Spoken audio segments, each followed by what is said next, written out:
Pasta unhealthy ಆಗೋದೇ ಸಾಸ್ನಿಂದ. ನೀವು ಮಾರ್ಕೆಟಿಂದ sauce ತರ್ತಾ ಇದ್ರೆ ಅದನ್ನು ಬಿಟ್ಟು ಇದೊಂದು ಸರಿ ಟ್ರೈ ಮಾಡಿ. ಸೊ ಇದನ್ನು ಮಾಡೋದು ಹೆಂಗೆ ಅಂತ ತೋರಿಸ್ತೀನಿ. 2 ಟೇಬಲ್ ಸ್ಪೂನ್ ಬಟರಲ್ಲಿ ಒಂದು ಮೀಡಿಯಂ ಸೈಜ್ ಈರುಳ್ಳಿನ ಕಟ್ ಮಾಡಿ ಹುರಿಬೇಕು. ಈರುಳ್ಳಿ ಸ್ವಲ್ಪ ಕಂದ ಬಣ್ಣ ಆದಮೇಲೆ ಇದರಲ್ಲಿ ರೆಡ್ ಬೆಲ್ ಪೆಪ್ಪರ್ ಮತ್ತು ಯೆಲ್ಲೋ ಬೆಲ್ ಪೆಪ್ಪರ್ಸ್ನ ಆ್ಯಡ್ ಮಾಡ್ತಾ ಇದ್ದೀನಿ. ಇವಾಗ ನಾವು ಕಟ್ ಮಾಡಿರೋ ಬೀಟ್ರೂಟನ್ನು ಸೇರಿಸ್ಕೊತೀವಿ. ಇವೆಲ್ಲ ತರಕಾರಿಗಳು ಸ್ವಲ್ಪ ಬೆಂದ ಮೇಲೆ ಇದಕ್ಕೆ ನಾವು ಟೊಮೆಟೊನ ಹಾಕ್ಕೊಂಡು ಚೆನ್ನಾಗಿ ಹುರಿಬೇಕು. ಮಕ್ಕಳಿಗೆ ಮಾತ್ರ ತುಂಬ ಇಷ್ಟಪಟ್ಟು ತಿನ್ನೋ ತಿಂಡಿ ಇದು. ಈಗ ಸಿಂಪಲ್ ಸ್ಪೈಸಸ್ ಅಂದರೆ ಖಾರ, ಉಪ್ಪು ಹಾಗೆ ಸ್ವಲ್ಪ ಬ್ಲ್ಯಾಕ್ ಪೆಪ್ಪರ್ನ ಇದರಲ್ಲಿ ಸೇರಿಸ್ಕೊಂಡು ಎಲ್ಲ ಮಿಕ್ಸ್ ಮಾಡಬೇಕು. ಟೊಮೆಟೊ ಎಲ್ಲ ಸರಿಯಾಗಿ ಕುಕ್ ಆದಮೇಲೆ ಸ್ಟವ್ ಆರಿಸಿ ಸ್ವಲ್ಪ ಆರ್ಲಿಕ್ಕೆ ಬಿಡಬೇಕು.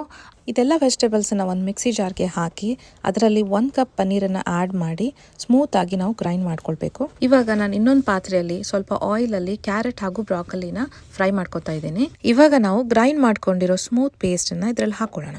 ನಾವು ಕ್ಯಾಪ್ಸಿಕಮ್, ಬೀಟ್ರೂಟ್ ಹಾಗೂ ಪನೀರ್ ಹಾಕಿದ್ರಿಂದ ತುಂಬಾನೇ ಕ್ರೀಮಿ ಮತ್ತು ಕಲರ್ಫುಲ್ ಆಗಿರೋ ಪಾಸ್ತಾ ಸಾಸ್ ರೆಡಿ ಆಗಿದೆ. ಇದನ್ನ ಒಂದು 5 ನಿಮಿಷ ಕುದಿಸಿ 1 ಟೀ ಸ್ಪೂನ್ ಒರೆಗನೋ ಹಾಕಬೇಕು. ಇವಾಗ ನಾವು ಕುದಿಸಿಟ್ಟಿರೋ ಪಾಸ್ತಾನ ಇದರಲ್ಲಿ ಹಾಕೊಂಡು ಮಿಕ್ಸ್ ಮಾಡ್ಕೊಳ್ಳೋಣ. ಅದು ರೆಡಿ ಆಯ್ತು ನೋಡಿ, ಪೆಪ್ಪಿ ಪನೀರ್ ಪಾಸ್ತಾ. ಹೆಲ್ದಿ ಮತ್ತು ಟೇಸ್ಟಿಯಾದ ಪಾಸ್ತಾ.